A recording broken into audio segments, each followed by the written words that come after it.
Hello students, हम कर रहे थे फॉरेन पॉलिसी। लास्ट सेशन में हमने किए determinants of foreign policy and आज हम करेंगे objectives of Indian foreign policy. जो इंडियन फॉरेन पॉलिसी है इसके क्या ऑब्जेक्टिव है। जब भी हम फॉरेन पॉलिसी की बात करते हैं हम ये कहते हैं फॉरेन पॉलिसी के थ्रू हर एक गवर्नमेंट, हर एक स्टेट, हर एक नेशन क्या करता है, अपने नेशनल इंटरेस्ट को अचीव करने की बात करता है। तो उसकी नेशनल इंटरेस्ट किसके थ्रू सिक्योर होती है? Foreign policy. And foreign policy को डिटरमिन करने के लिए बहुत सारे फैक्टर्स होते हैं। फॉरेन पॉलिसी बहुत सारे एलिमेंट्स के ऊपर डिपेंड करती है। एक फॉरेन पॉलिसी बनाने के लिए पॉलिसी मेकर अपने देश की इंटरेस्ट को देखती है, अपनी लोकेशन देखती है, पॉपुलेशन देखती है एंड ये देखती है इंटरनेशनल रिलेशन को हमने कैसे डेवलप करना है। अगर इंटरनेशनल लेवल पर कोई इवेंट होता है, कोई डिफरेंस आता है, उसका इम्पैक्ट हमारी फॉरेन पॉलिसी पर पड़ता है। एंड फॉरेन पॉलिसी बनाते समय पॉलिसी मेकर बहुत चीजों का ध्यान रखते हैं, फिर जाकर हमारी फॉरेन पॉलिसी बनती है। एंड इंडिया की फॉरेन पॉलिसी, इसके ऑब्जेक्टिव क्या है? इंडियन फॉरेन पॉलिसी में हम किन बातों का ध्यान रखते हैं, फिर जाकर हम फॉरेन पॉलिसी बनाते हैं। हमारी फॉरेन पॉलिसी के कुछ ऑब्जेक्टिव्स हैं जिनके ऊपर हमारी फॉरेन पॉलिसी बेस्ड होती है। वो कौन से हैं? First one is to strengthen the non alignment movement. हम ये कहते हैं जब हम इंडिपेंडेंट हुए थे, इंडिपेंडेंट टाइम पूरे वर्ल्ड में 2 ब्लॉक्स थे। कौन कौन से ब्लॉक थे? एक था रशियन ब्लॉक एंड सेकंड था अमेरिकन ब्लॉक। इट मींस क्या था? हम 2 पार्ट्स में डिवाइड हो रहे थे। तो जब हम इंडिपेंडेंट हुए हमने देखा अगर हम इन दोनों में से किसी एक ब्लॉक को चूज करते हैं, इट मींस क्या है, दूसरा ब्लॉक हमारा एनिमी बन जाएगा। एंड हमको अपनी इकोनॉमी को बचाने के लिए दोनों ब्लॉक्स की हेल्प की जरूरत थी। इसीलिए हमने क्या किया, नॉन अलाइनमेंट मूवमेंट स्टार्ट की, जिसके अकॉर्डिंग हम किसी भी ब्लॉक के मेंबर नहीं बनेंगे। इसका रीजन क्या था कि हमने अपनी इकोनॉमी को रीबिल्ड करना था। इसके लिए हमको बहुत ज्यादा फॉरेन एड की जरूरत थी। तो हमने नॉन अलाइनमेंट मूवमेंट स्टार्ट की, जिसके बाद हम किसी भी एक ब्लॉक के मेंबर नहीं रहे थे। इसका बेनिफिट हमें मिलता है कि हम बहुत ज्यादा डेवलपमेंट कर पाए हैं। सो हम ये कह सकते हैं India becomes the founding member of non alignment movement, जो हमारे फॉरेन पॉलिसी का सबसे इंपॉर्टेंट फैक्टर है। Number 2, opposition to imperialism and colonialism. हम जब इंडिपेंडेंट हुए थे, इंडिपेंडेंट कैसे हुए थे? जब हमने बहुत ज्यादा स्ट्रगल की, हमने अपनी कुर्बानियां दी, उसके बाद ही हम इंडिपेंडेंट हुए थे। एंड हम ये चाहते थे जो दुख हमने सहे हैं, हमने कैसे इंडिपेंडेंस गेट की है, वो कोई और कंट्री को इन प्रॉब्लम्स का सामना ना करना पड़े। इसीलिए हम इंपीरियलिज्म एंड किसी कंट्री को कॉलोनी बनाने के अंगेज थे। हम इन दोनों का खंडन कर रहे थे, क्योंकि हमने 200 इयर्स में ये देखा है जब किसी कंट्री को कॉलोनी बना लिया जाता है तो उसके ऊपर कितने जुल्म किए जाते हैं, कितनी एक्सप्लॉयटेशन की जाती है, उनके लोगों की एक्सप्लॉयटेशन होती है, उनकी इकोनॉमी की एक्सप्लॉयटेशन होती है। इसीलिए हम इन चीजों के अंगेज थे। इसीलिए इंटरनेशनल लेवल पर इंडिया बिटरली क्रिटिसाइज कर रहा था जो एक्सप्लॉयटेटिव एंड अनजस्टिफाइड पॉलिसीज हैं इंपीरियलिज्म की एंड कॉलोनियलिज्म की। हम क्या सपोर्ट कर रहे थे?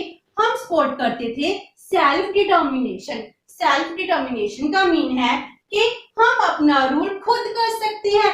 हमें पता है हमारी स्टेट है, इस स्टेट को कैसे रन करना है, हम अपना एडमिनिस्ट्रेशन खुद रन करेंगे। इसके लिए किसी भी कंट्री की जरूरत नहीं है कि वो हमें अपनी कॉलोनी बना ले। इसीलिए जब भी किसी कंट्री को इंडिपेंडेंस के लिए हमारी जरूरत होती है, इंडिया सबसे पहले उसकी हेल्प करता है। इंडिया ने इंडोनेशिया, लीबिया, टूनिशिया, अल्जीरिया, बहुत सारी कंट्रीज हैं जिनकी इंडिपेंडेंस के लिए हेल्प की है, क्योंकि हम इंपीरियलिज्म एंड कॉलोनियलिज्म के अगेंस्ट खड़े हैं।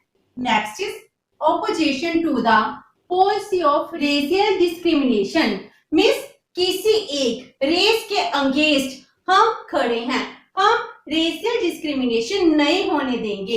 इट मीन्स क्या है कि जब हम इंडिपेंडेंट नहीं हुए थे, हम एक गुलाम कंट्री थे, तो इंडियन रेस के साथ बहुत गलत सलूक किया जा रहा था, हर जगह इसकी एक्सप्लॉयटेशन हो रही थी। तो हमने रेशियल डिस्क्रिमिनेशन को बहुत क्लोज से देखा है और उसके जुल्मों को सहा है, इसीलिए हम रेशियल डिस्क्रिमिनेशन के अगेंस्ट खड़े थे।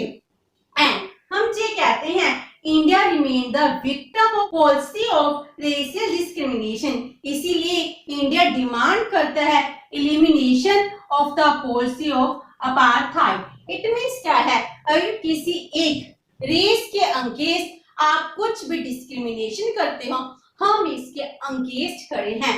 इसीलिए इंडिया क्या करता था, नेल्सन मंडेला को ऑनर करता था, उसको फेवर करता था, क्योंकि नेल्सन मंडेला भी अपार्थाइड की पॉलिसी को एलिमिनेट करने के लिए बहुत इंपॉर्टेंट रोल प्ले कर रहे थे। इसीलिए हम इंटरनेशनल लेवल पर रेशियल डिस्क्रिमिनेशन के अगेंस्ट खड़े थे।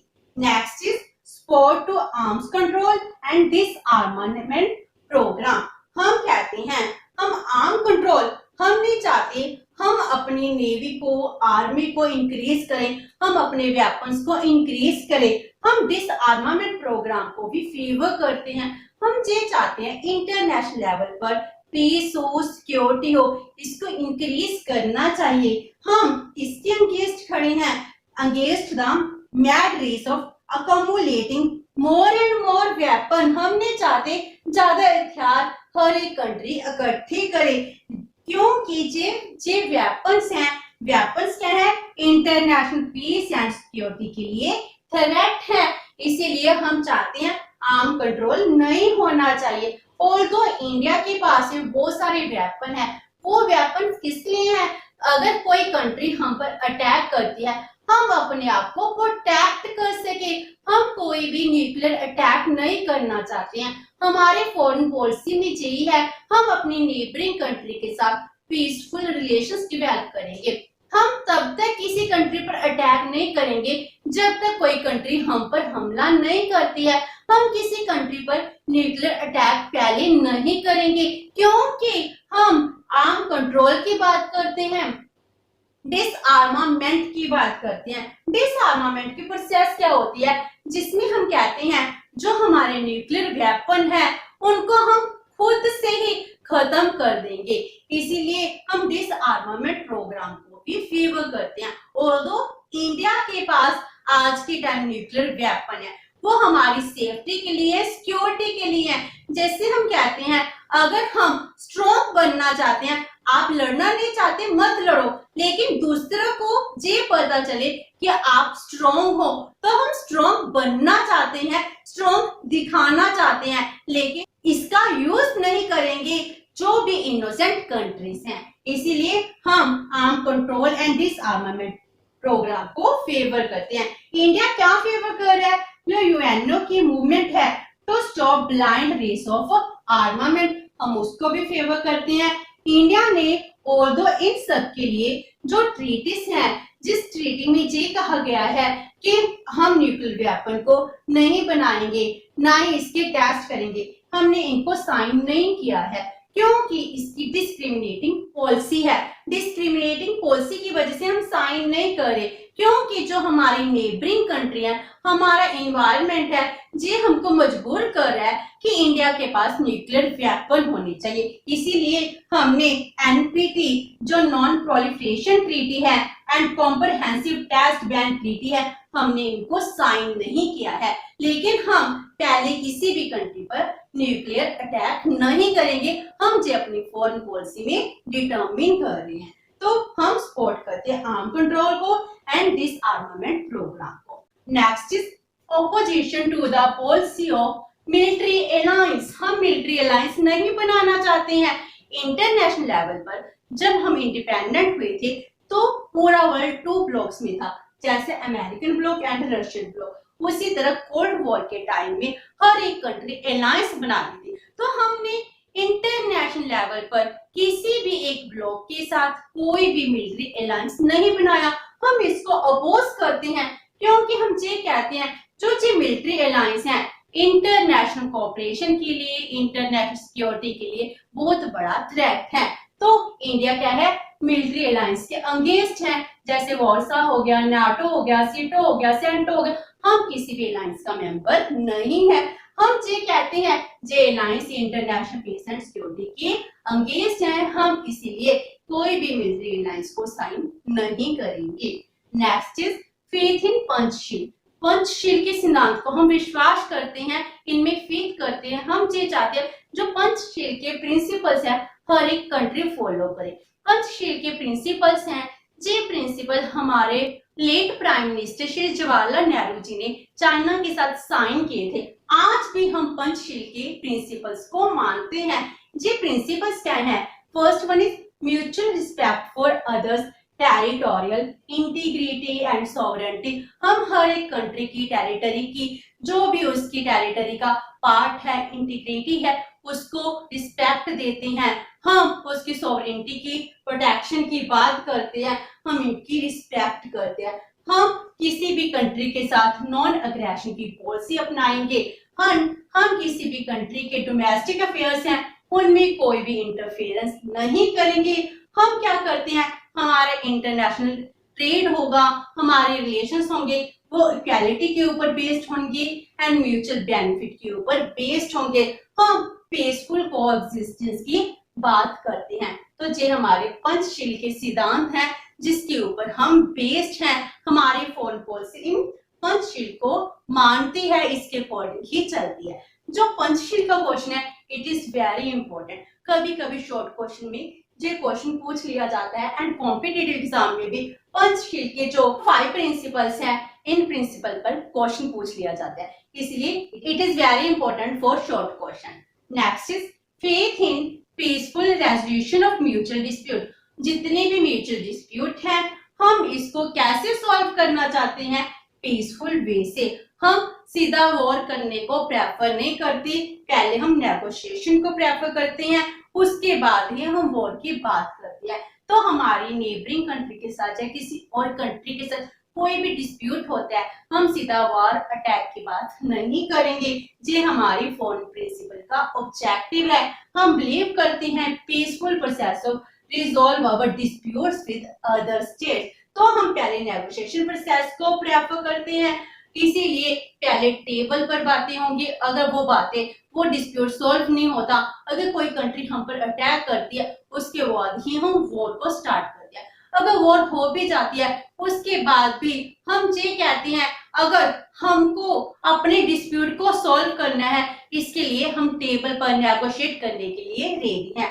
हमने कितनी बार अपने एनिमीज को युद्ध में जीता है, उसके बाद भी हमने उनको इनवाइट किया है कि हम अपने डिस्प्यूट को बैठकर सॉल्व कर पाए। तो हम म्यूचुअल डिस्प्यूट को सॉल्व करने की बात करते हैं, ना कि वॉर और अटैक की बात करते हैं। Next is faith in UNO. हमको यूएनओ में बहुत ज्यादा फेथ है। इंडिया यूएनए का एक फाउंडर मेंबर बना है। इंडिया क्या कहते हैं, जो यूएनए की पॉलिसीज हैं हमारी फॉरेन पॉलिसी उसके अकॉर्डिंग होंगी, क्योंकि यूनाइटेड नेशन ऑर्गेनाइजेशन क्या है, जो इंटरनेशनल लेवल पर पीस की बात करती है, सिक्योरिटी की बात करती है, दुनिया को खुशहाल करने की बातें करती है। एंड जो हमारी इंडियन फॉरेन पॉलिसी के प्रिंसिपल्स हैं वो किसके प्रिंसिपल्स के अकॉर्डिंग है? According to the principles of UNO. And India UNO की बहुत सारी ऑर्गेनाइजेशन है जिसमें अपनी कंट्रीब्यूशन दे रहा है। तो यूएनओ में हमको बहुत ज्यादा फेथ है। Next is faith in regional organisation.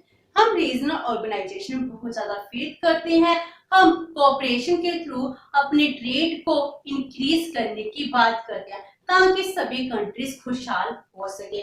जैसे रीजनल ऑर्गेनाइजेशन सार्क हो गया, ब्रिक हो गया, ईशान हो गया, यूरोपियन यूनियन हो गया, इस तरह बहुत सारी रीजनल ऑर्गेनाइजेशन है जिनके साथ हम म्यूचुअल अंडरस्टैंडिंग के थ्रू अपने डेवलपमेंट करने की बात करते हैं। सार्क एंड ब्रिक जिसमें इंडिया मेंबर है, ईशान एंड यूरोपियन यूनियन हम इसका मेंबर नहीं है, लेकिन फिर भी इसमें क्या होता है हम अपनी कंट्रीज को रीजनल लेवल पर जो साथ हैं हम अपनी नेबरिंग कंट्री के साथ ट्रेड करने की बात कर रहे हैं, उनमें डेवलपमेंट की बात करते हैं, क्योंकि इसमें नेबरिंग कंट्रीज हैं, इनमें क्लोजनेस इंक्रीज हो जाती है, सोशल एंड इकोनॉमिक डेवलपमेंट ज्यादा इंक्रीज होती है।